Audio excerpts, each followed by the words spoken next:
तन को जोगी सब करे, मन को करे न कोय। सहजे सब सिद्धि पाइए, जो मन जोगी होय।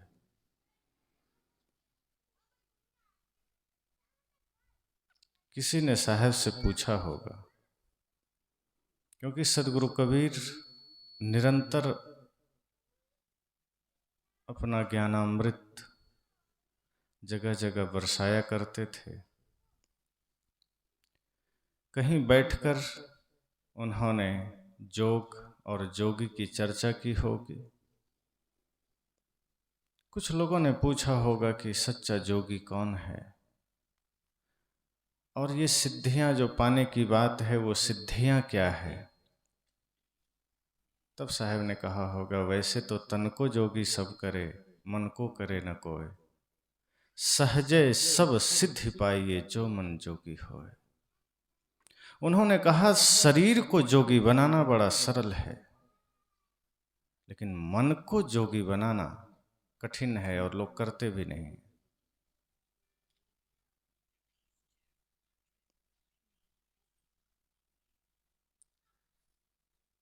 सहजे सब सिद्धि पाइए, जो मन जोगी होय। जितनी भी सिद्धियां हैं वो सहज मिल जाए अगर हमारा मन जोगी हो जाए।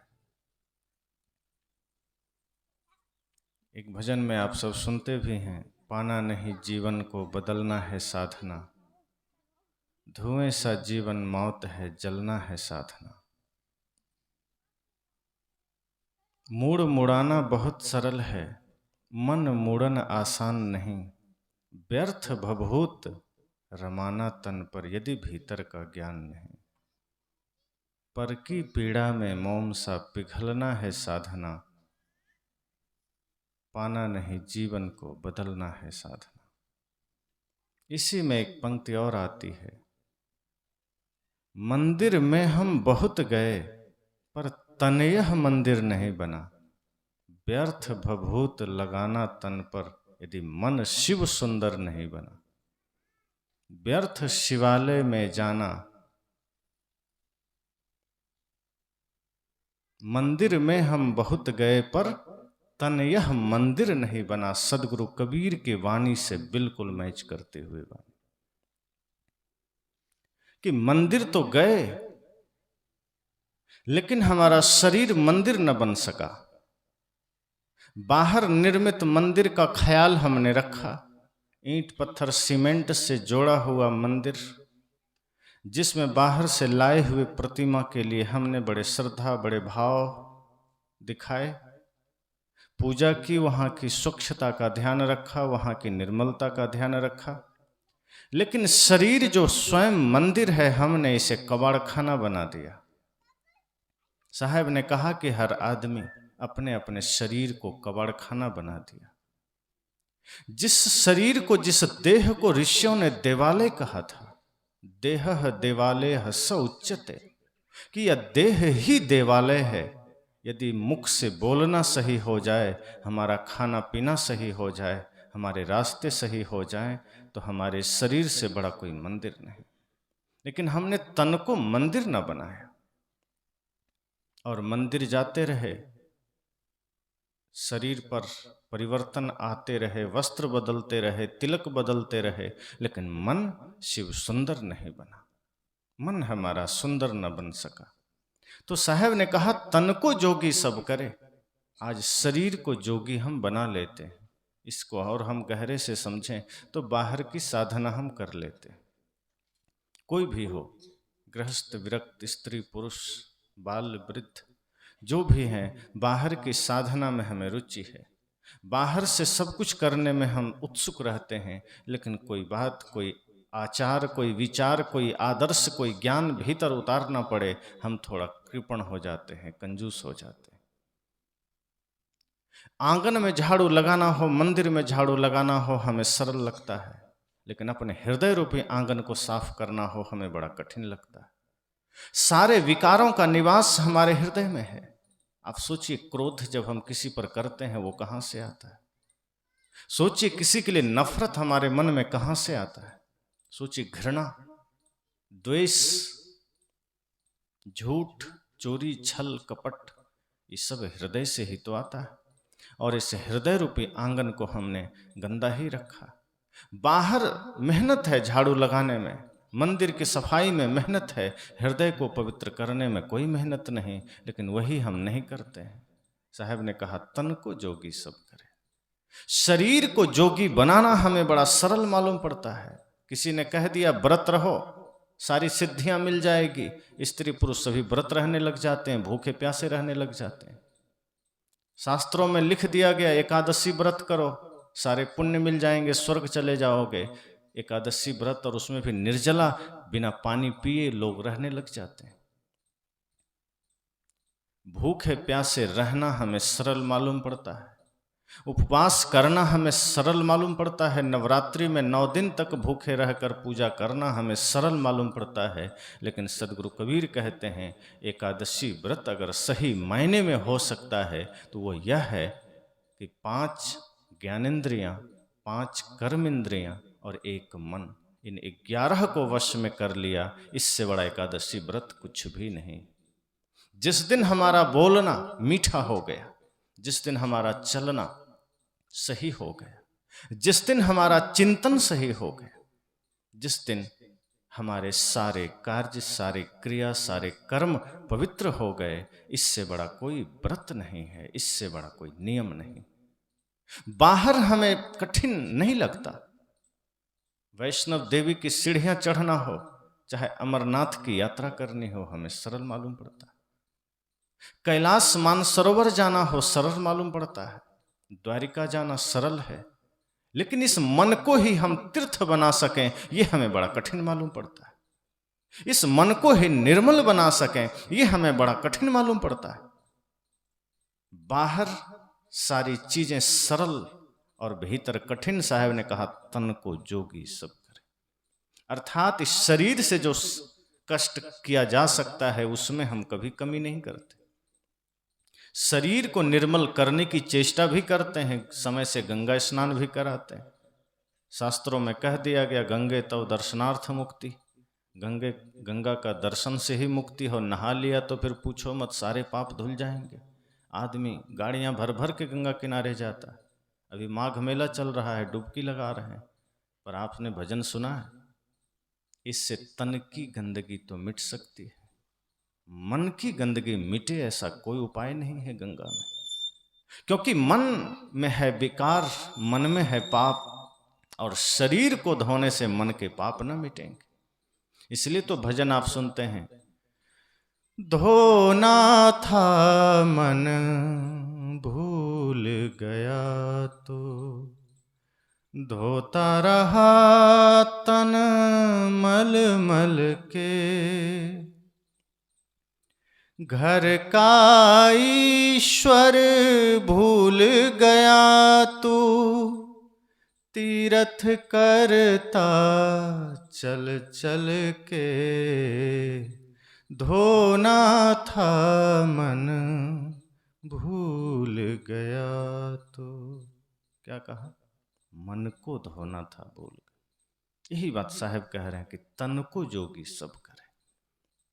शरीर धोना याद है, बाहर की सारी व्यवस्थाएं हम दुरुस्त कर लेते हैं, बाहर के सारे कार्य हम संपन्न कर लेते हैं। एक एक चीजें जो कठिन भी है हम कर लेते हैं, लंबी यात्राएं कर लेते हैं, यज्ञ हवन कर लेते हैं, मंदिर की परिक्रमा प्रदक्षिणा कर लेते हैं, मंदिर निर्माण करके यज्ञ और सारे उपाय कर लेते हैं, लेकिन मन को जोगी नहीं कर पाते। साहब कहते हैं जिस दिन आपका मन जोगी हो गया, आप पाएंगे कि आपका तन मंदिर हो गया। जिस दिन आपका मन निर्मल हो गया, आप पाएंगे कि आपका घर ही तीर्थ हो गया।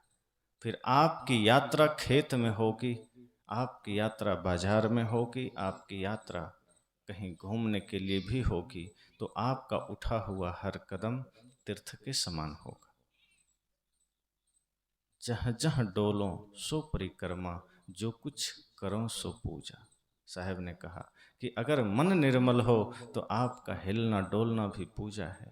मन निर्मल हो तो आप सड़क में झाड़ू लगाएं, वो भी पूजा है। आप कोई यात्रा करें, वो भी परिक्रमा है, लेकिन मन ही गंदा है तो तन को साफ करने से क्या होगा। आज तन को जोगी बनाने की बड़ी परंपरा है। तन से हम जोगी हो जाते हैं, लेकिन मन के दुर्भावनाएं मिटती नहीं है, मन के विकार मिटते नहीं। बरसों से सत्संग चलता है, बरसों से कथाएं चलती है, बरसों से पाठ चलते हैं, पर मन पर कोई असर नहीं होता। तन पर असर हो जाता है, तन में परिवर्तन हो जाता है, कपड़े बदल जाते हैं, तिलक बदल जाते हैं। हम तिलक लगा लिए, कपड़े राम नाम चादर ओढ़ लिए, लाल पीले वस्त्र पहन लिए, लोगों को मालूम पड़ जाता है कि ये आदमी धार्मिक हो गया। दूसरों को मालूम पड़ता है हमारा धार्मिक होना, पर हम खुद धार्मिक है ये हमें दिखाई नहीं देता, क्योंकि हमारा मन धार्मिक न बन सका। साहब जोर देते हैं कि मन को धार्मिक बनाइए, और मन धार्मिक बनेगा धर्म आचरण से। और धर्म क्या है? ध्री धातु से धर्म शब्द बनता है, जिसका अर्थ होता है धारण करना। जो संपूर्ण मानवता को धारण करे, जो प्रेम को धारण करे, जो सत्य को धारण करे, जो अहिंसा, जो करुणा को धारण करे, वही धार्मिक है। फिर चिन्ह चाहे चेहरे पर हो ना हो, हम बाहरी प्रतीकों में उलझ जाते हैं, बाहरी चिन्हों में उलझ जाते हैं। चिन्ह है तो हम धार्मिक हो गए, नहीं है तो हम अधार्मिक हो गए। साहब कहते हैं तन को जोगी सब करे। ये बड़ा सरल मालूम पड़ता है, तन को जोगी बनाना। तन को जोगी करने का एक अर्थ ये भी है कि बाहर हम सब कुछ करते हैं, घर परिवार संसार, वो हमें सरल मालूम पड़ता है। बाहर की स्वच्छता सरल मालूम पड़ती है। आज सब लोग अपने अपने घर को साफ रखते हैं, आंगन साफ रखते हैं, बिस्तर साफ रखते हैं। घर को सुंदर बनाने का बड़ा ध्यान हमें होता है, और बनाना भी चाहिए। सदगुरु कबीर कभी ये नहीं कहते कि तन को भी जोगी मत करिए। वो ये कहते हैं कि आप दिया तो बढ़िया बनाते हैं, ज्योति जलाना भूल जाते हैं। उनका कहना है कि दिए साधारण हो तो भी चलेगा, पर उसमें ज्योति जलनी चाहिए। पर अगर दिए भी सोने चांदी को हो कोई बात नहीं, पर ज्योति तो बुझी है हमारी। मिट्टी के भी दिए हो तो ज्योति तो जले। बाहर की व्यवस्था कैसी है ये मायने नहीं रखता, मायने ये रखता है कि हमारा मन कैसा है। मन अगर निर्मल है, मन अगर पवित्र है, मन अगर शीतल है, तो हमें मंदिर जाने की जरूरत नहीं है, मंदिर तो पीछे खड़ा है। साहब ने कहा है ना, यह मन तो शीतल भया जैसे गंगा नीर, पीछे पीछे हरि फिरे कहत कबीर कबीर।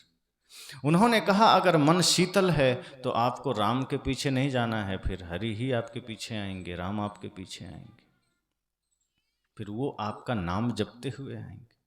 क्योंकि जहाँ निर्मलता है, जहाँ पवित्रता है, वहीं परमात्मा है कहा जाता है, और ये है। लेकिन हम मन को निर्मल नहीं कर पाते।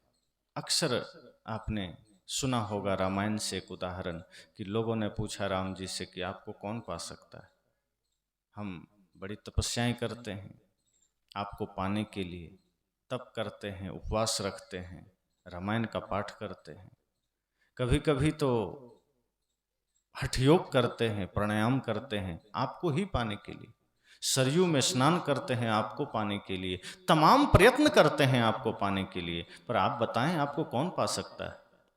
राम जी ने कहा निर्मल मन जन सो मोहि पावा, मोहि कपट छल छिद्र न भावा। बड़ी सरल बात उन्होंने कह दी कि अगर आपका मन निर्मल है तो मुझे पा सकते हो, वरना कोई उपाय नहीं है। बाहर सारे उपाय दो कौड़ी के, आपकी सारी यात्राएं व्यर्थ है अगर मन निर्मल नहीं है। मन निर्मल है तो तुम जहां हो मैं वहीं हूं, फिर तो जहां आप वहीं राम। इसलिए साहब ने बड़े ही बारीकी से कहा कि तन को जोगी सब करे, मन को करे ना कोई। मन निर्मल हो जाए तो झगड़े होंगे घर में, घर के झगड़े, परिवार के झगड़े, समाज के झगड़े, व्यक्तिगत झगड़े, सब मन की गंदगी के ही वजह से तो होते हैं। तन की सुंदरता का ख्याल हमें होता है, तन की सजावटों का ख्याल होता है, पर मन की सुंदरता भी रखी जाए ये ध्यान नहीं होता। इसलिए साहब ने कहा कि मन को करे न कोई। साहब ने एक भजन भी कहा है, मन न रंगाए जोगी कपड़ा रंगाए। कि ये मन को रंगना बड़ा कठिन हमें मालूम पड़ता है। हमने कपड़े रंग लिए, बाहर सारी चीजें हमने बदल दी, परिवर्तित कर दी, लेकिन हमारा मन गंदा है, मन कुरूप है। एक बात हम सबको ये ध्यान देना पड़ेगा कि जो बाहर का सौंदर्य है वो क्षणिक है। बाहर की सुंदरता आपको साल, 2 साल, 5 साल, 10 साल समाज में बनाए रख सकती। बाहर की खूबसूरती आपका तत्क्षण के लिए थोड़ा प्रभावशाली हो सकता, लेकिन जन्म जन्म तक अगर सुंदरता बनाए रखनी है तो वो सुंदरता विचारों की चाहिए, वो सुंदरता कर्मों की चाहिए। माता सबरी बहुत सुंदर नहीं रही, ऐसा सुनने में आता है शास्त्रों में कि माता सबरी बहुत ज़्यादा खूबसूरत नहीं थी, लेकिन भक्ति से उन्होंने अपने कर्म को, अपने जीवन को इतना सुंदर बना लिया कि आज भी स्मरण होते ही सिर झुक जाते हैं। आज पूरी दुनिया में एक से एक खूबसूरत लोग मौजूद हैं, पर उनकी वैलिडिटी ज़्यादा नहीं है। जैसे किसी चीज़ की वैधता होती है, वैलिडिटी होती, तो खूबसूरत शरीर की वैलिडिटी बहुत थोड़ी होती, पर खूबसूरत मन की वैलिडिटी शाश्वत होता है।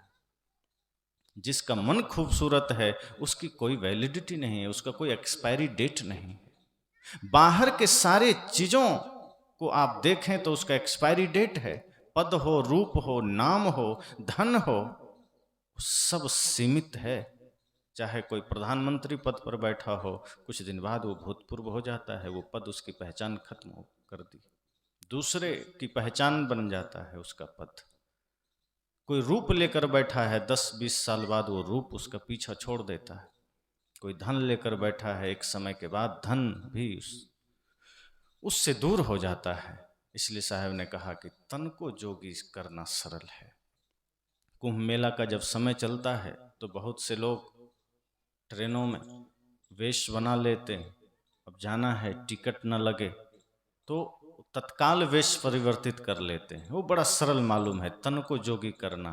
फिर वो क्या करते, देख रहे हैं टीटी आ रही है, अब क्या करें, तो दाढ़ी तो बढ़ी है, अब तिलक की कमी है, तो जो खैनी खा रहा है चूना वही निकाला और लगा लिया। अब वो तिलकधारी हो गया, वेश बन गया। अब टीटी ने देखा, बाबा कहाँ जा रहे हैं, कुंभ मेला, ठीक है ठीक है, तिलक देख के बच गया। बाहर वेश 2 मिनट में तैयार, लेकिन मन का सृजन बड़ा तप का काम है। रावण ने भी वेश बनाया था बाहर से, भीतर से नहीं बना पाया, बाहर से बनाया। बाहर से उसने अपने वेश ऐसा बनाया कि ओरिजिनल साधु भी फीका मालूम पड़ने लगा उसके सामने। तिलक भी ऐसा लगाया कि शिव जी का तिलक भी छोटा हो गया। त्रिशूल इतना बड़ा रखा कि उसके त्रिशूल के सामने जो ओरिजिनल साधु लेके घूमते थे उसका कम मालूम पड़ने लगा। वो नकली इतना ओरिजिनल मालूम पड़ने लगा कि ओरिजिनल उसके सामने फोटोकॉपी मालूम पड़ने लगा। लेकिन मन में क्या था? विकार, मन में दुराचार, और इस वजह से उसकी पूजा ना हो सकी। वेश देख करके माँ जानकी थोड़ा सा झुकी, और वो वेश के पीछे जो चरित्र था वो मन का नहीं, मन का चरित्र था, काला चरित्र। साहब कहते हैं अगर मन जोगी बन जाए तो वेश साधारण भी होगा, आपकी पूजा हो जाएगी। और मन अगर जोगी नहीं है, मन दिव्य नहीं है, मन पवित्र नहीं है, तो बाहर से कितना भी आप कोशिश कर लें कुछ नहीं होगा। और मन निर्मल नहीं है तो समाज में व्याप्त जितनी भी विसंगतियां हैं उसका कारण फिर इंसान बनता है।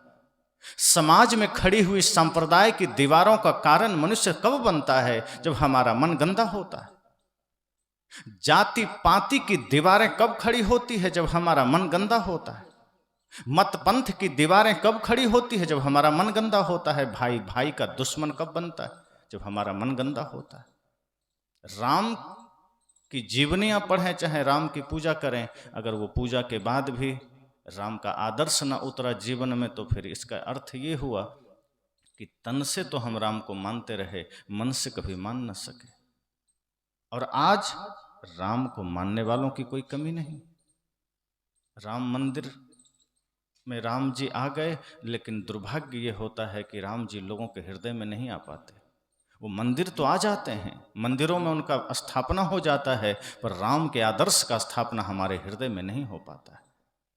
आज भी हमारे हृदय में रावण की ही स्थापना है, आज भी हमारे हृदय में निशाचरों की ही स्थापना है। ध्यान दीजिए, जिस दिन हृदय में राम आ जाएंगे उस दिन भाई पर झगड़े बंद हो जाएंगे, भाई पर मुकदमे बंद हो जाएंगे, भाई के बीच की दीवारें गिर जाएगी, माता पिता का अनादर बंद हो जाएगा, पड़ोसियों के साथ जो दुराचार है वो बंद हो जाएगा, राष्ट्र में फैली हुई सारी समस्याएं बंद हो सकती है जिस दिन राम का आगमन मूर्ति के साथ साथ हृदय में होने लग जाए। जिस हृदय में राम का निवास होगा वो व्यक्ति कभी अपने भाई से विवाद नहीं कर पाएगा। जिस हृदय में राम का निवास होगा वो व्यक्ति माँ का अपमान नहीं कर पाएगा। जिस हृदय में राम का निवास होगा वो व्यक्ति कभी पिता का अनादर नहीं कर पाएगा, गुरु की अवज्ञा नहीं कर पाएगा। उस जन जन में वो प्रेम ही देखेगा। सब घट मेरो साइया सुनी सेज न कोय। सदगुरु कबीर ने कहा कि जिस दिन आपका मन निर्मल होगा घट घट में राम नजर आएंगे, घट घट में साईं नजर आएगा, परमात्मा नजर आएगा। अभी मन है गंदा, मन है अपवित्र और हम सारे समस्याएं पैदा करते चले जाते हैं। सारी समस्याएं इकट्ठी होती चली जाती है, चाहे कोई धार्मिक आदमी हो, चाहे कोई राजनीतिक आदमी हो, चाहे कोई पारिवारिक सामाजिक आदमी। जहां भी मन की गंदगी मौजूद है वो वहां से गंदगी ही निकल रही। बड़े बड़े कथाकारों को देखिए, ऐसी ऐसी बातें करते हैं, आप सुन करके हतप्रभ रह जाएंगे। मैं सुन रहा था एक कथाकार को, उसने कहा नारी व्यास गद्दी पर बैठने का हकदार ही नहीं है। हमारे शास्त्र कहते हैं कि स्त्रियां व्यास गद्दी पर नहीं बैठ सकती, वो अपवित्र होती है। मुझे लगा कि ये आदमी भी तो एक नारी से ही जन्म लिया होगा और जिस माँ ने इसे जन्म दिया ये उसी को गाली दे रहा है। जो माँ सृष्टि को जन्म दे सकती है वो सभी गद्दियों से ऊपर है। व्यास गद्दी तो उसके चरणों की धूल है, वो बैठने को कौन कहे, वो तो व्यास गद्दियां जन्म देती और उनका अपमान। अगर सदगुरु कबीर ने ये शब्द कहा कि को पुरुषा को नारी, या आधे वसे पुरुष आधे वसे जो, या माताओं के विकास के लिए, माताओं के शक्ति जागरण के लिए सदगुरु कबीर ने जो भी बातें कही वो उन लोगों को खटकती।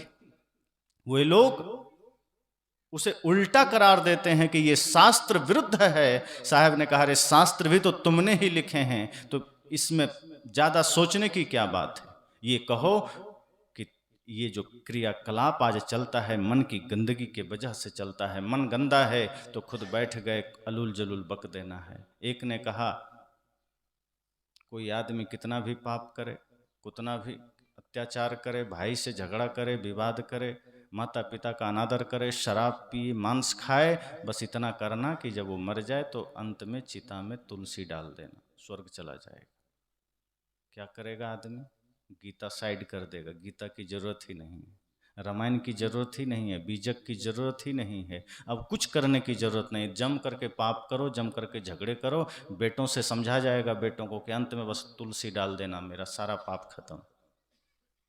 इससे समाज में अत्याचार बढ़ेगा, अनाचार बढ़ेगा, क्योंकि ये बोलने वाला निश्चय ही गंदे मन से बोल रहा है। क्योंकि वो बोल तो रहा है लेकिन बुद्धि ठिकाने पर नहीं, दिमाग का फीता उतरा हुआ है, कुछ भी बोल रहा है। जो शास्त्र भरे पड़े हैं व्यवहार की शुद्धि के लिए, मन की शुद्धि के लिए, चाहे गीता पढ़ लीजिए, चाहे रामायण पढ़ लीजिए, जहां मन की निर्मलता की बात है। मैंने अभी कहा कि निर्मल मन जन सो मही पावा। अगर ऐसा होता तो राम जी इतना ही कहते कि अंतिम में जिसके चिता में तुलसी पड़ जाएगा वही मुझे पा सकेगा, वो फिर निर्मल मन की चर्चा ही ना करते। फिर गीता में स्थित प्रज्ञस्य का भाषा समाधिस्थस्य केशव की बात ही नहीं आती, फिर वहाँ सब में ईश्वर है ये बात ही नहीं आती, फिर कर्म योग, भक्ति, ज्ञान योग, भक्ति योग की चर्चा ही नहीं होती, फिर उपनिषदों में हमारे मन की साधना की बात ही नहीं आती। पर अगर उपनिषद के ऋषियों ने मन निर्मल करने की बात कही, मन की साधना की बात कही, गीता ने मन की निर्मलता की बात कही, इसका मतलब है कि जब तक कर्म को सुंदर नहीं बनाएंगे, जब तक हमारा मन, हमारा कर्म सुंदर ना बनेगा, कुछ भी नहीं मिलेगा। और स्वर्ग बाहर कहाँ मिलेगा? स्वर्ग तो यहीं मिलता है। जिस समय आप प्रेम में होते हैं स्वर्ग है, जब आप क्रोध में, नफरत, घृणा में हैं आप वो नरक में हैं। जब आपका मन निर्मल होता है आप तीर्थ में हैं, जब आपका मन गंदा होता है आप बूचड़खाने में हैं। इसलिए गंदा मन है तो तमाम विकृतियां समाज में आती है। किसी न किसी रूप में समाज को गलत दिशा देने का काम हर तरफ से होता है। नारियों को या पुरुषों को जो जाति के आधार पर बंटवारा हुआ। एक तरफ कहा गया कि तुम्हें शिक्षा का अधिकार नहीं, तुम्हें वेद पढ़ने का अधिकार नहीं, और नारियों को कहा गया कि तुम्हें तो बिल्कुल मंदिर जाने का अधिकार नहीं। ये सारी विकृतियां जब मन हमारा गंदा होता है तो समाज में आता है। मैंने कहा कि समाज में तमाम तरह की विकृतियां हैं और वो चल रही, और आज कहना और सुनना दोनों एक तरह से प्रोग्राम में जैसे आप सेट कर देते हैं अलार्म, बस समय आने पर अलार्म बज जाता है। कई लोग अलार्म लगा के सोते हैं कि 4 बजे का अलार्म लगा दिया, अब वो हर दिन 4 बजे अलार्म बजता है, आदमी जानता है बज रहा है, बंद करके फिर सो जाता है।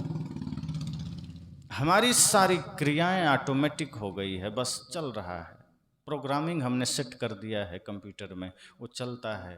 हमारे हाथ को पता है मुंह में भोजन देना है, दे रहा है, मन कहीं और चल रहा है। पैर को पता है खेत जाना है, पैर खेत जा रहा है, मन कहीं और चल रहा है। आँख को पता है खेत के तरफ देखना है, देख रहा है, मन कहीं और चल रहा है। सारा कर्म हमारा ऑटोमेटिक सेट हो चला है। हम इतना अभ्यासी हो गए संसार का कि अब ये शरीर भी सब कुछ जानने लगा है, समझने लगा है। आप कई बार अनुभव करेंगे कि आप बैठे हैं, आपका मन वहाँ नहीं है, लेकिन आपका हाथ आपका काम कर रहा है, आपका पैर आपका काम कर रहा है, आप सब कुछ आपका चल रहा है।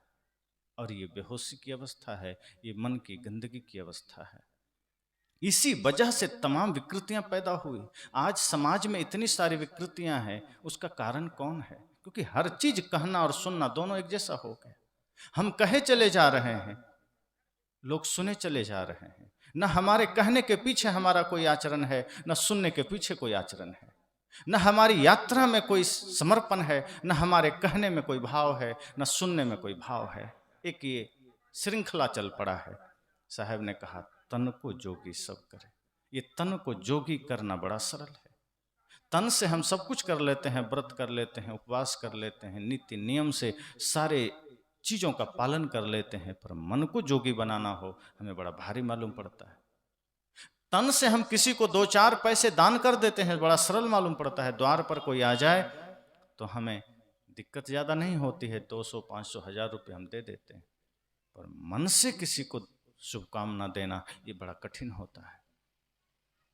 आप कई बार अनुभव करते होंगे, कई लोग ऐसा करते हैं।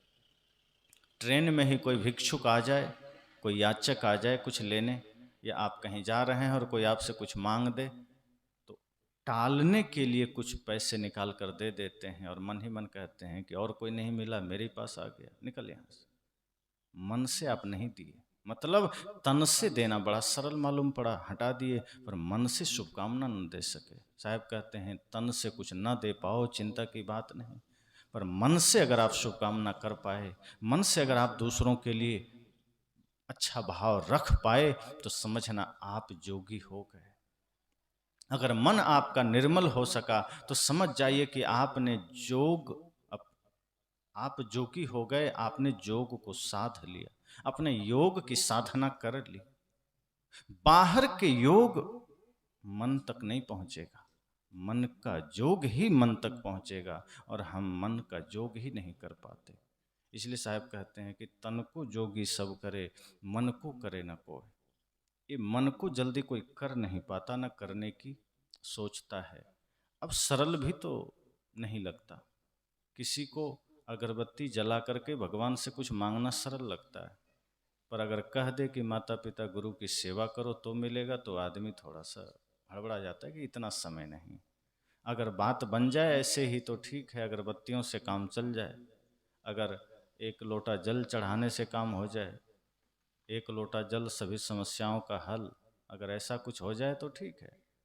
और अभी बड़ा ट्रेंड में चल रहे हैं हमारे कुछ लोग, जो बेल के पत्ते में शहद लगा के शिवलिंग में चिपकवाते हैं कि आप पास हो जाएंगे। सुना हूँ, मैं जबलपुर में था तो वहाँ लोग बता रहे थे कि उनका सुपुत्र ही फेल हो गए। तो बड़ी मतलब एक सोचने की बात है कि बेलपत्र में शहद लगा के, और हमें उन पर आश्चर्य नहीं होता है, हमें आदमी पर आश्चर्य होता है जो इसको करने के लिए भीड़ लगा देता है। स्वाभाविक बात है, आप खुद सोचिए, सदगुरु कबीर लोगों को खटकते क्यों हैं? क्योंकि सदगुरु कबीर यथार्थ बोलते हैं, बस इसलिए खटकते हैं। और होता वही है जो साहब बोलते हैं, आदमी करता फिर वही है। अभी आपने खेत में धान बोना है या बो चुके, आप न बोएं और आप चुपचाप घर में बैठ जाएं गणेश जी और लक्ष्मी जी के सामने, प्रार्थना करते रहें कि हमारे खेत में फसल हो जाए, कितना दिन में हो जाए? सिर्फ लक्ष्मी जी की उपासना से आपके खेत में धान हो जाएगा? एक बच्चा आईएएस आईपीएस कंप्लीट करता है, वो सरस्वती जी के सामने हाथ जोड़कर बैठ जाए कि मुझे पास कर देना, हो जाएगा? एक व्यक्ति को एथलीट बनना है, पहलवान बनना है, वो जय हनुमान ज्ञान गुण सागर चिल्लाने लगे, हो जाएगा? हनुमान जी ने स्वयं कर्म करके दिखाया कि जो तुम मुझसे चाहते हो वो मेरी तरह करके मिलेगा, ऐसे नहीं मिलेगा। जितने भी महापुरुष हुए हैं उन्होंने कहा कि मेरे नाम से कुछ नहीं पाओगे। हमने वही किया, किसी ने आके कह दिया बस इतना काम कर लो हो जाएगा, आदमी भीड़ लगा दिया, सब वैसा करने लगा। फिर तो हनुमान जी की सारी यात्रा व्यर्थ है। सबसे ज्यादा कर्मशील अगर कोई हुए रामायण में वो हनुमान जी हैं। अभी यहाँ है, हिमालय में है, कहीं लंका में है, कोई संकट आया हरने चल दिए। वो बैठ करके हाथ जोड़ करके कोई प्रयोग नहीं करने लगे कि ऐसा करने से हो जाएगा। जहाँ जहाँ दिक्कतें आई, जहाँ जहाँ बाधाएं आई, राम जी ने हनुमान जी को याद किया, हनुमान जी ने काम किया। उनके नाम पर हम सोचते हैं बैठे बैठे पहलवान बन जाएं। साहब यही तो कहते हैं कि धन चाहिए तो आपको श्रम करना पड़ेगा, बिना श्रम के खेतों में घास हो सकती, जंगल हो सकते हैं, फसल नहीं होगी। बिना पढ़े, मेहनत बिना करे आप पास नहीं हो सकते। सदगुरु कबीर ने कर्म सिद्धांत दिया। उन्होंने कहा भाग्य और भगवान के भरोसे आप कुछ नहीं पा सकते। भाग्य भी तो आप खुद लिखते हैं। हमें लगता है किसी और ने लिखा होगा, लोग कहते हैं क्या करें, बड़ा दुख है, पता नहीं विधाता ने कैसा लिखा। साहब कहते तूने खुद लिखा है, पर लिखा इतनी बेहोशी में है कि लगता किसी दूसरे ने लिखा है। आज हम कर क्या रहे हैं? हम बेहोशी में जिए चले जा रहे हैं, और जो कर रहे हैं वो भाग्य ही तो लिख रहे हैं। हम जो आज कर रहे हैं वही हमारा भाग्य बन जाता है। लेकिन हम करते इतनी मूर्छा में हैं, इतनी बेहोशी में हैं कि लगता नहीं कि हमने खुद लिखा होगा। लगता है कोई दूसरा ही लिखा होगा, तभी इतना गड़बड़ लिखा है। अपने से कौन गलत लिखेगा? अपने से ही अपनी कुंडली कोई गलत थोड़ी बनाएगा। पर हम करते इतनी नादानी और बेहोशी में हैं कि हमें पता ही नहीं चलता कि जो हम कर रहे हैं वही हमारा भाग्य बन रहा है। तो साहब ने भाग्य और भगवान दोनों के बीच से एक धारा निकाली, उसका नाम है पुरुषार्थ की धारा। कि आप जब कुछ पुरुषार्थ करेंगे, आप जब कुछ श्रम करेंगे तो आपका भाग्य भी सुंदर बन जाएगा, क्योंकि आप लिखते खुद हैं, भाग्य आप निर्माण खुद करते हैं। आज अगर आपने किसी भूखे को भोजन दिया है तो आपके भाग्य में वो अंकित हो गया, कल आपको भी भोजन मिल जाएगा। लेकिन ध्यान रहे, अगर आपने वो भोजन निष्काम भाव से दिया है, निस्वार्थ भाव से दिया, अगर आपने उसे भोजन इस भाव से दिया कि मैं दे रहा हूं मुझे भी मिलेगा, तब खत्म हो गया, फिर आपकी पूजा सेवा सब खत्म। अगर आपने किसी को एक गिलास पानी दिया पीने को, अगर आपने यह सोच कर दिया कि मेरा धर्म था, मेरा फर्ज था, मुझे एक सेवा का अवसर मिला, सौभाग्य मिला, मैंने दिया, बस खत्म, कुछ मत सोचिए। तो हो सकता है आपको 10 गिलास जल मिल जाए, पर अगर आपने सोच लिया कि मैंने इस प्यासे पर एहसान किया है, मेरे वजह से इसने पानी पिया है, वरना तो मर जाता प्यासा, समझ जाइए आपकी सेवा खत्म हो गई।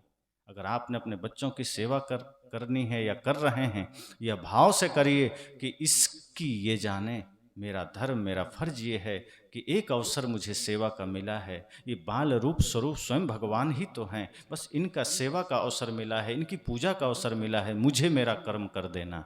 आपको कभी वो वृद्धाश्रम नहीं भेजेगा। लेकिन अगर आपने ये कल्पना करके पाला है कि ये बुढ़ापे में मेरा लाठी बनेगा, तो लाठी तो नहीं बनेगा, लाठी लेके खड़ा जरूर हो जाएगा कि घर में घुसना मत, निकलो।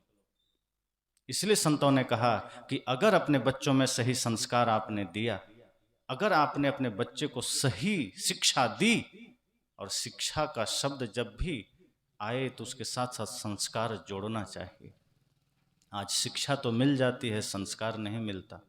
तो होता ये है कि बच्चे शिक्षित होकर के आईएएस, आईपीएस, डॉक्टर, इंजीनियर तो बन जाते हैं, पर वो इंसान नहीं बन पाते। और इसका परिणाम ये होता है कि जो माँ बाप सोचते हैं कि हमारे बच्चे श्रवण कुमार की तरह 4 धाम घुमाएगा, वो बच्चे उनको वृद्धाश्रम घुमा के ले आता है कि बस यहीं आना है तुम्हें, 4 धाम की कल्पना भी मत करो। ये हमारी ही कमजोरी है, ये हमारा ही परिणाम है।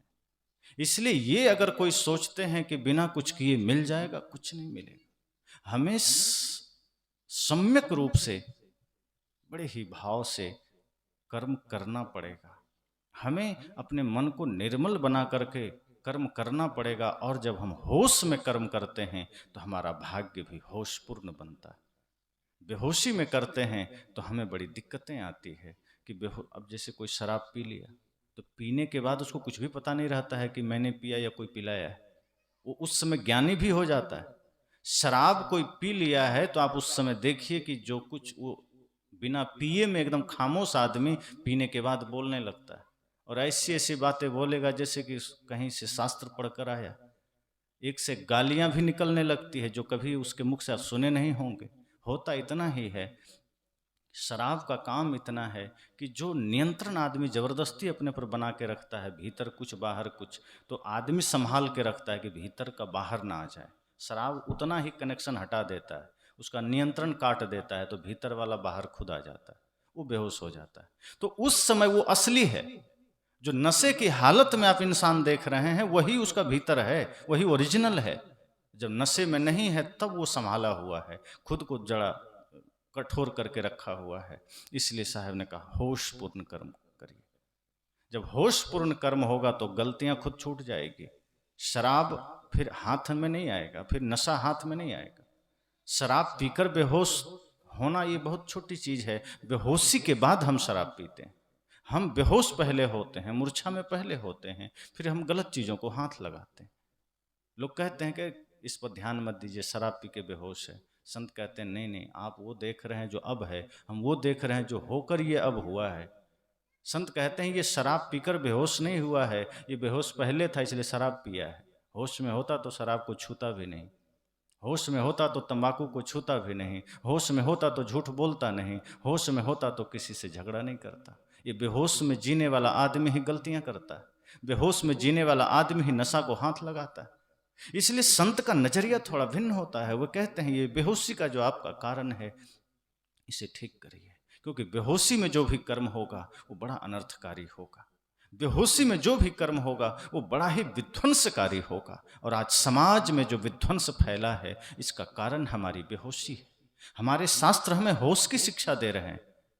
जिस राम, जिस कृष्ण और जिस हनुमान जी की पूजा में हम लीन होते हैं वो हमें संपूर्ण होश प्रदान करते हैं। वो सदैव सजग हैं और हम उनको मानने वाले महाबेहोश में जी रहे हैं। मानते उनको हैं। कई बार मुझे आश्चर्य होता है कि राम जी को मानते हैं, क्या मानते हैं, हनुमान जी को मानते हैं, कृष्ण जी को मानते हैं, और वो मानना हमारा क्या होता है।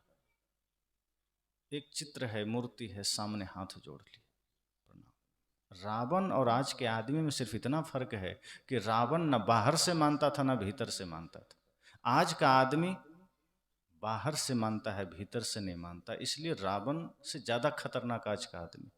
कम से कम ये तो साफ दिख जाता था कि राक्षस है। आज का आदमी पता ही नहीं चलता चेहरा से कि राक्षस हो सकता है।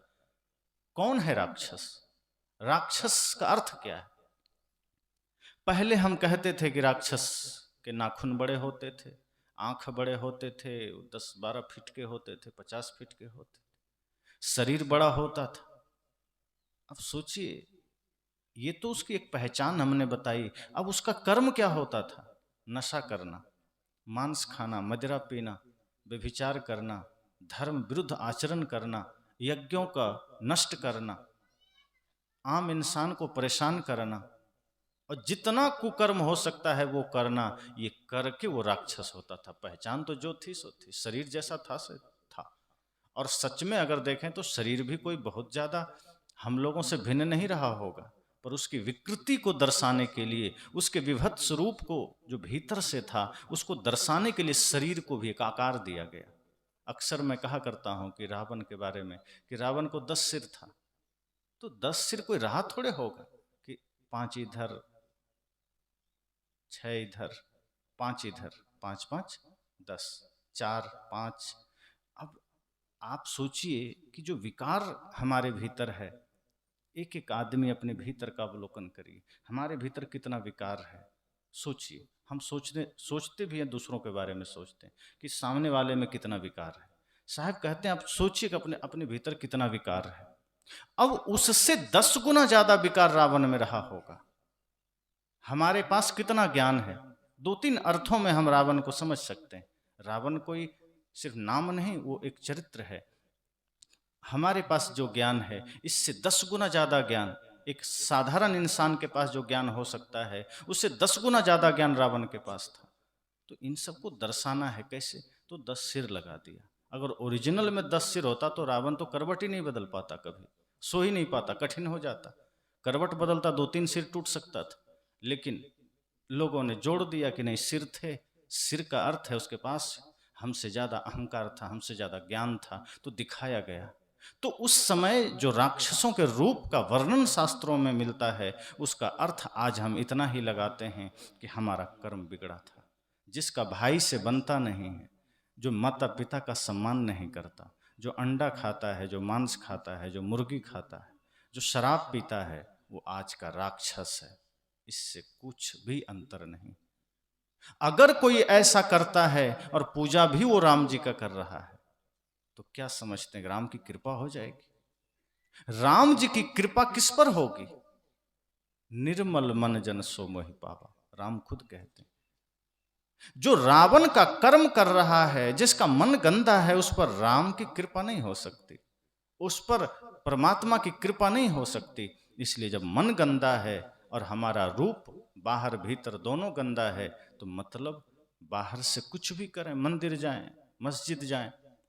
लोग मस्जिद जाते हैं, इबादत करते हैं, दिन रात अल्लाह का नाम लेते हैं, और अल्लाह की इबादत में इतना लीन हो जाते हैं कि दूसरा कुछ नजर नहीं आता। दिन को रहते हैं रोजा, रात हनत हुए गाय, यह खून वह बंदगी क्यों कर खुशी खुदाए। जैसे ही रमजान का महीना आएगा, मुसलमान लोग रोजा रहना शुरू करते हैं। इतनी तपस्या दिन भर करेंगे और रात होते ही गाय काट के खा लेते हैं। साहब ने कहा ऐसे राक्षसों को क्या कहा जाए, जो दिन भर किसी तरह खुद को संभालें और रात में मांस खा लें। इसका मतलब रोजा तो रहा, शरीर को तो रोजा का थोड़ा लाभ मिला, लेकिन उसका मन गाय का ही चिंतन कर रहा था, मांस का ही चिंतन कर रहा था। मन में पवित्रता ना आ सका, मन में निर्मलता ना आ सका। खुदा के नाम पर उसने किया, तो खुदा के नाम पर तांडव तो मचाए, खुदा के नाम पर हल्ला तो मचाए, अत्याचार तो किए, लेकिन मन निर्मल ना कर सका। और जब मन गंदा है तो हमारी सारी पूजा, सारा इबादत फिर धरा रह जाता है।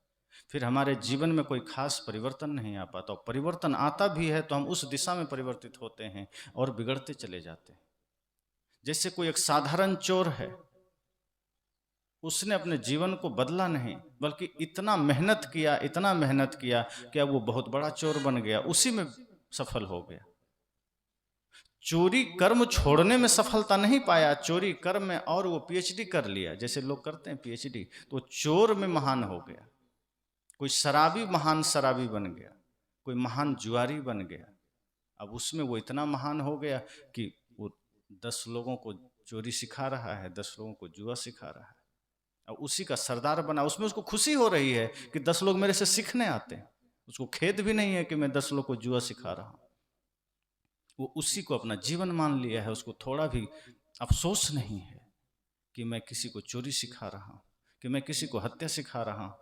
वो उसका सरदार बने खुश है। मन अहंकार में बड़ा तृप्ति महसूस करता है। चाहे कोई चोरों का ही सरदार बन जाए, उसे बड़ा आनंद मिलता है कि सरदार तो हूं, 10 मेरे नीचे हैं। मन इसी तरह से है। ये अहंकार मन को बड़ा शांति प्रदान करता है कि चाहे जैसे भी हो, मैं लोगों का मालिक बना हूं। और यहीं से हमारी समस्या शुरू होती। साहब ने कहा तन को जोगी सब करे। ये तन का जोगी इस समस्याओं का कारण है। घर के विवाद अगर आप देखें तो तन के जोगी की वजह से ही है। हमने बाहर के सारे यत्न किए, बाहर के सारे उपाय किए, मन को जोगी ना कर सका। जिस दिन मन जोगी हो जाए, वो घर के सारे झगड़े मिटेंगे। और मैंने कहा फिर राम की पूजा मंदिर ही नहीं आपके घरों में होने लगेगी, फिर राम की स्थापना आपके हृदय में होने लगेगी। और सच तो ये है कि हम अपने महापुरुषों को यदि अपने दिल में बिठाने लगें तो बात समझ में आ जाएगी। फिर आप देखेंगे कि जिस हृदय में स्वयं परमात्मा का निवास है पहले से, बस उसको जागृत करना है। लोगों को भरोसा नहीं होता, सोचते हैं इस शरीर में साधारण इंसान हम हैं, यहाँ कहाँ परमात्मा होगा, वो तो किसी मंदिर में ही हो सकता है। लेकिन ये भरोसा हमें करना पड़ेगा, क्योंकि ये सदगुरु कबीर की वाणी ही नहीं, ये अन्य महापुरुषों की भी वाणी है। अगर हमें लगता है कि हृदय में राम नहीं है तो फिर रामायण झूठी हो जाएगी। अगर हमें लगता है हृदय में ईश्वर नहीं है तो गीता भी झूठी हो जाएगी, क्योंकि कृष्ण तो कहते ही हैं ईश्वरः सर्वभूतानां हृदय से अर्जुन तिष्ठति। और तुलसीदास भी कहते हैं प्रकृति पार प्रभु सब उर्वासी, कहत सकल घट राम में तो खोजत के ही काज, तुलसी यह कुमति सुन उर आवत लाज। सारे शास्त्र इशारा करते हैं, सारे संत इशारा करते हैं, पर पता नहीं चूक कहाँ होती है। सब कुछ सही चल रहा है पर चूक कहाँ हो रही है पता ही नहीं चलता। हम सत्संग भी सुन रहे हैं, सत्संग करा भी रहे हैं, मंदिर भी जा रहे हैं, रामायण पाठ भी कर रहे हैं, पर ये समाज में विकृतियां कहाँ से है? इतनी मेहनत के बाद भी ये चूक कहाँ हो रही है? तो कभी कभी मुझे लगता है चूक ऐसा ही है जैसे एक आदमी अपने कमरे में खाट पर उल्टा लेटा था और हाथ पैर पटक रहा था, काफी तेजी से पटक रहा था। मित्र आया उसका, कहा क्या कर रहे हो? उसने कहा मैं तैरना सीख रहा हूँ। तो कहा खाट पर तैरना? कहा हाँ सीख रहा हूँ, बड़े अभ्यास कर रहा हूँ, बड़ी दिक्कत होती है, पानी में जाता हूँ डूबने लगता हूँ, लोगों को देखता हूँ डूबते हुए बड़ा डर लगता है। वैसे मैं तो अभी तक गया नहीं, जाने की कोशिश करता हूँ, डर लगता है, इसलिए मैं सोचा कि पहले मैं तैरना सीख लूँ। उसके मित्र ने कहा और तुम्हारी ये साधना कब से चल रही? कहा लगभग 15 वर्ष हो गए, रोज 2 घंटे अभ्यास करता हूँ ऐसे ही, पता नहीं चूक कहाँ हो रही है, अब तक मैं तैरना ना सीखा। उसके मित्र ने कहा सबको पता है चूक कहाँ हो रही है, सिर्फ तुमको पता नहीं, सिर्फ तुझ नादान को पता नहीं है चूक कहाँ हो रही है, आप सबको भी पता चल गया। तैरना सीखना हो जल में उतरना पड़ेगा। उसने कहा, उसके मित्र ने, कि अरे तो घाट पर 15 साल क्या, तुम 15 जन्म पैर पटकते रहो, तैरना ना सीख पाओगे। तैरना सीखना है तो जल में उतरना पड़ेगा, तालाब में जाना पड़ेगा। उसने कहा मेरा संकल्प है, मैं जब तक तैरना ना सीख लूंगा पानी में पैर ना रखूंगा। कहा फिर तुम जन्मों जन्म तक सीख नहीं पाओगे, क्योंकि शर्त ही तुम्हारा विरोध कर रहा है, शर्त ही तुम्हारे मार्ग का बाधक है। क्योंकि शर्त भी यही है कि जब तक तुम पानी में ना उतरोगे तैरना ना सीखोगे, और तुमने शर्त भी यही रखा है कि जब तक मैं तैरना ना सीखूं पानी में पैर नहीं रखूंगा, तुम्हारा कुछ नहीं हो सकता। शायद हमारे जीवन में भी यही बात है, हम सब कुछ कर रहे हैं, साधना भी कर रहे हैं, ध्यान भी कर रहे हैं, सत्संग भी कर रहे हैं, रामायण पाठ भी कर रहे हैं, मंदिर भी बना रहे हैं, पता नहीं चूक कहाँ हो रही है, परिणाम नहीं दिखता, बच्चों में वो संस्कार नहीं दिखता।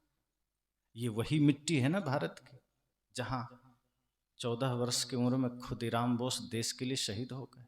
ये वही मिट्टी है जहाँ 2 वर्ष का बच्चा भरत शेर के ऊपर सवार होकर दांत गिनने का सामर्थ्य रखता था।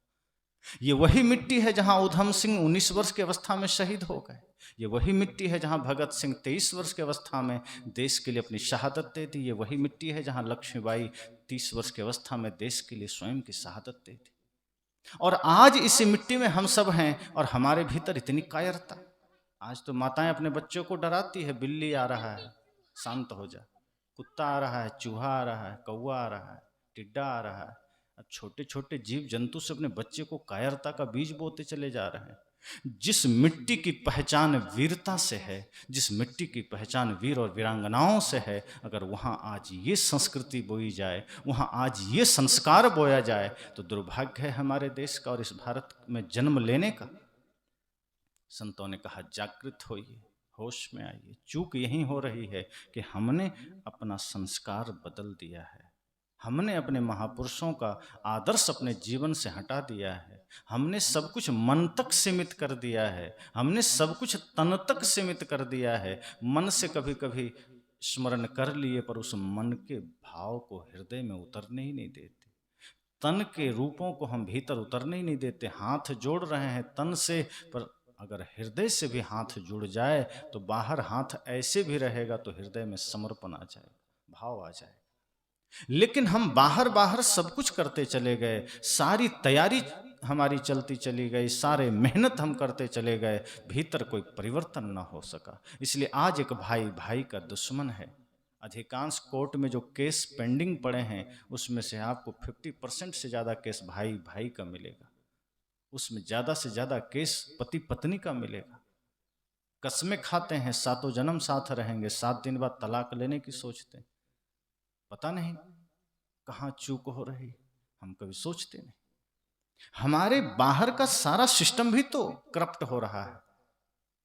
जैसे कई बार बिजली का वो जो फ्यूज होता है, शॉर्ट सर्किट होता है, हमारे रिश्ते शॉर्ट सर्किट हो रहे हैं। लगता है सब सही जुड़ा है, पर कहीं ना कहीं वो जुड़ा गलत होता है। अचानक बीच बीच में स्पार्क करते रहता है, शॉर्ट सर्किट होते रहता है। जैसे कभी कभी पाकिस्तान बीच बीच में बम बॉर्डर पर फोड़ते रहता है, कुछ न कुछ घुसपैठिया भेजते रहता है। हमारे रिश्तों में सास बहू के बीच वही हालत बना रहता है। कभी इधर से कोई बम डाल दिया, कोई उधर से बम डाल दिया, हालत संवेदनशील है। भाई भाई के बीच चीन और भारत की स्थिति, चीन भारत की सीमा को अपना बता रहा है, हड़पना चाहता है। आज भाई भी अपने भाई की जमीन को हड़पना चाहता है। जानता होगा ही कि जाएंगे तो सब यहीं छूटेगा, लेकिन शायद ये जानकारी आत्मा से उपज नहीं पा रही। बाहर लोगों को देख करके ये थोड़ा सा तो लगता है कि चले जाएंगे, लेकिन फिर ये सोचता है कि हम न जाएंगे, बेटा तो यहीं रहेगा, उसके लिए छोड़ के जाएंगे। वो ये नहीं सोचता कि जिस जमीन, जिस रिश्ते, जिस परिवार, जिस धन के लिए हम मानवता खोए चले जा रहे हैं, इंसानियत खोते चले जा रहे हैं, प्रेम खोते चले जा रहे हैं, वो नर्क से भी बदतर है। अगर हम यहाँ से कुछ प्रेम कमा कर ले जा सकें, अगर हम यहाँ से कुछ सत्य, कुछ अहिंसा, कुछ प्रेम भक्ति कमा कर ले जा सकें, तो ये धन हमारे जीवन को ही प्रकाशित नहीं करेगा, हमारे कुल का गौरव भी बनेगा, हमारे समाज को भी प्रकाशित करेगा। और जिस आदमी ने प्रेम का धन कमाया है, उससे ज़्यादा दौलतमंद कोई और नहीं, उससे ज़्यादा धनवान कोई और नहीं। जिसके जीवन में भक्ति का धन है, उससे बड़ा सामर्थ्यशाली कोई और नहीं। बाहर के धन का महत्व है, लेकिन शरीर तक। अगर शरीर आपका है तो धन की आवश्यकता है, आने जाने, खाने पीने, वो भी आप बढ़िया रखिए। लेकिन मैंने कहा, दिए बढ़िया होने से काम नहीं चलेगा, ज्योति भी जलनी चाहिए। अभी कोई आदमी बहुत बढ़िया हो, खूबसूरत हो, और उसमें से प्राण निकल जाए तो आप उसको आदमी कहेंगे? आप लाश कह देंगे। शरीर कितना भी सुंदर हो, महत्व उसमें प्राण का है। नदी कितनी भी बड़ी हो, महत्व उसमें जल का है। अगर नदी जल के बिना है तो उस नदी का कोई मोल नहीं। इस शरीर अगर प्राण के बिना है तो शरीर का कोई मोल नहीं।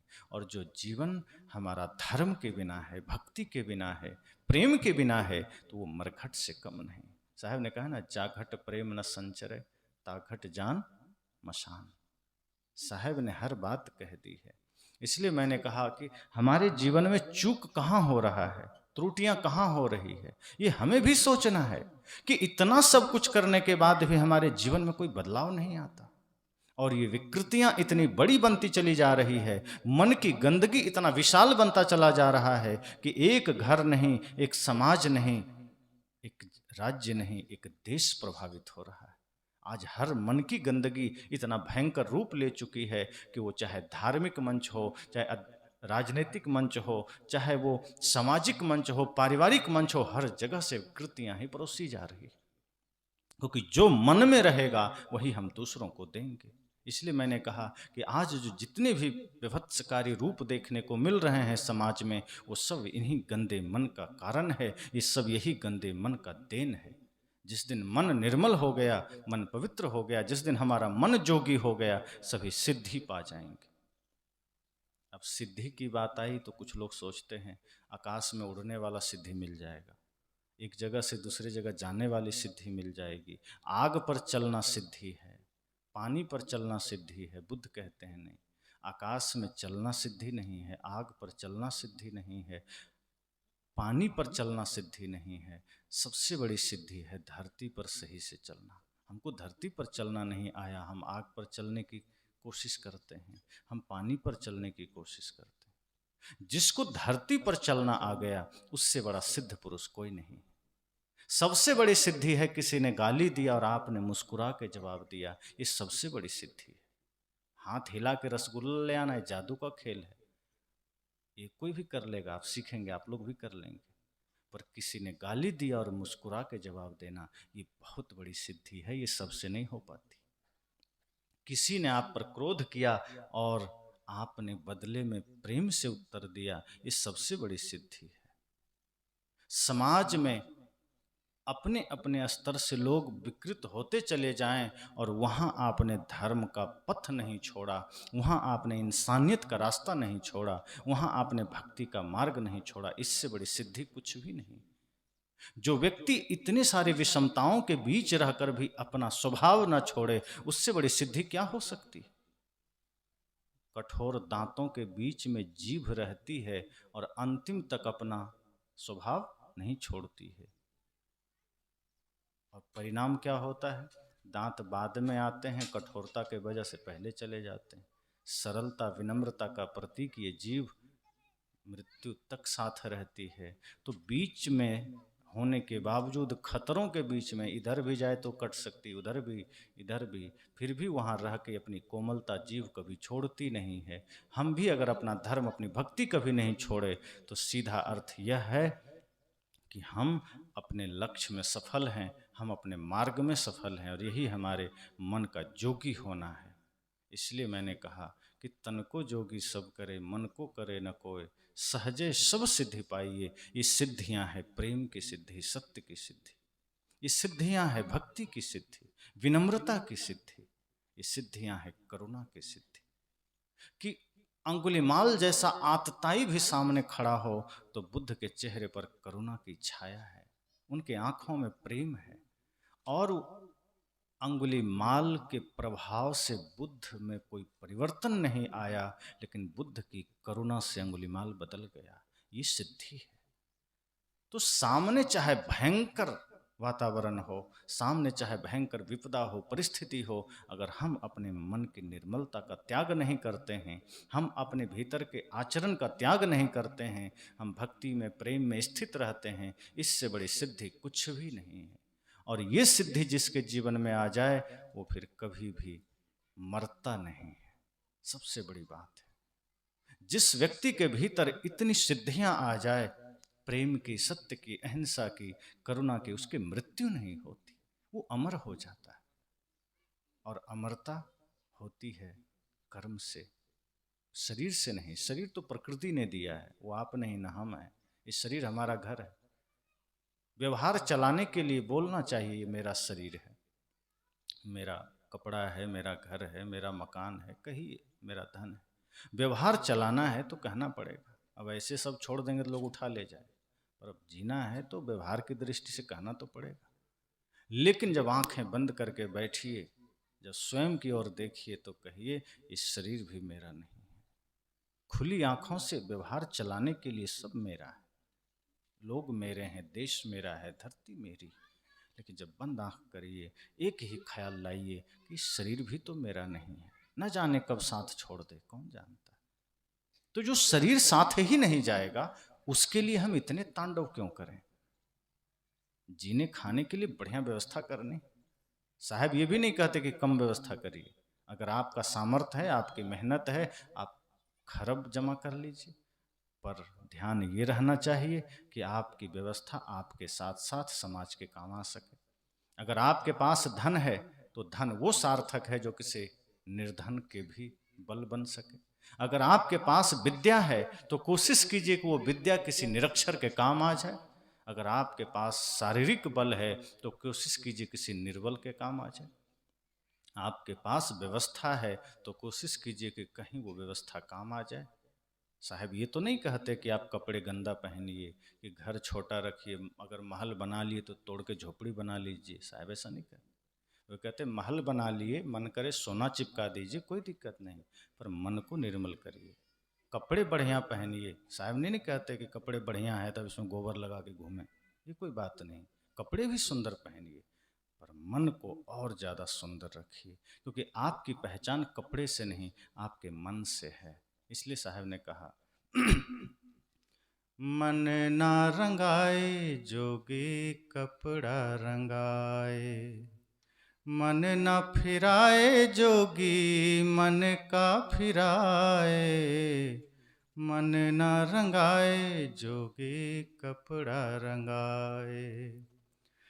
आसन मारी गुफा में बैठे, मनुआ चहुँ दिस धाये, भव तारक घट बीच बिराजे, खोजन तीरथ जाए, मन ना रंगाए जोगी कपड़ा रंगाए। मन ना फिराए जोगी मन का फिराए, मन ना रंगाए जोगी कपड़ा रंगाए। पोथी बाँचे यज्ञ करावे, भक्ति कहूँ नहीं पाए, पोथी बाँचे यज्ञ करावे, भक्ति कहूँ नहीं पाए। मन का फेरे नाही, तुलसी माला फिराए फिराए, मन ना रंगाए जोगी कपड़ा रंगाए। मन ना फिराए जोगी मन का फिराए, मन ना रंगाए जोगी कपड़ा रंगाए। जोगी हो के जागा नाही, 84 भरमाए, जोगी हो के जागा नाही, 84 भरमाए, जोग जुगत सो दास कबीरा, जोग जुगत सो दास कबीरा, अलख निरंजन पाए, मन ना रंगाए जोगी कपड़ा रंगाए।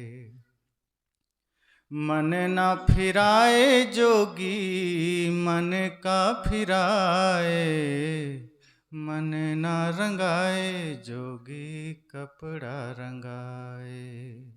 साहब ने कहा कि मन को रंगना है, और मन को रंगना किस में है? ज्ञान के रंग में, प्रेम के रंग में, सत्य के रंग में। अगर मन को हमने प्रेम के रंग में न रंगा, भक्ति के रंग में न रंगा, तो ये माया बड़ी प्रबल है। कहीं माया ने अपने रंग में रंग लिया, और रंग लिया है, रंग क्या लेगी, रंग चुकी है। माया ने अपना रंग दे दिया है मन को, तभी इतनी विकृतियां हैं। तभी पूजा के बाद भी, सत्संग के बाद भी, नाम जप के बाद भी हमारे मन में नफरत है, घृणा है, ईर्ष्या है, द्वेष है, किसी की सफलता से घृणा, किसी व्यक्ति से घृणा, किसी के अच्छे घर से नफरत, किसी के तरक्की से नफरत। इस तरह से हमारे मन में नफरत है, ईर्ष्या है, किसी से शिकायत, किसी से द्वेष, किसी से, इस तरह की तमाम विकृतियां जब मन में समा जाती है, साहब कहते हैं फिर ये समाज व्यवस्थित ना हो सकेगा, आदर्श ना हो सकेगा। इसलिए मन को रंगिए, मन को ज्ञान में रंगिए, भक्ति में रंगिए, और जागृत हो जाइए कि त्रुटि कहाँ हो रही है, इस बिंदु पर सोचिए। जब आप डॉक्टर के पास जाते हैं तो डॉक्टर आपके बीमारी के बारे में सोचता है, वो बीमारी को देखता है। स्वास्थ्य पर व्याख्या नहीं करता, स्वास्थ्य के बारे में आपको व्याख्यान नहीं देता, और अगर दे तो समझना कि वो कम जानता है। जो डॉक्टर सिर्फ बीमारी की चर्चा करे कि इस बीमारी को मिटाना कैसे है, चूंकि स्वास्थ्य और कुछ नहीं, बीमारी का मिटना कि स्वास्थ्य मौजूद है, उसे कहीं से लाना नहीं, वो पहले से मौजूद है। बीमारी कहीं से आ गई है, उसे ही हटाना है। हमारे आपके मन में विकृतियां आ गई है, माया के वजह से, संसार के वजह से ये नफरत, ये घृणा आ चुके हैं। हमें ध्यान से, तप से, सत्संग से उसे मिटाना है। और जिस दिन हमने इसे मिटा दिया, आप पाएंगे प्रेम तो पहले से मौजूद था, इंसानियत तो पहले से थी, भक्ति पहले से थी, सत्य पहले से था, उसे कहीं से लाना नहीं है। तो यही हम सबके जीवन में हो, इसी मंगल कामना के साथ इस प्रथम दिन में वाणी को विराम देता हूँ।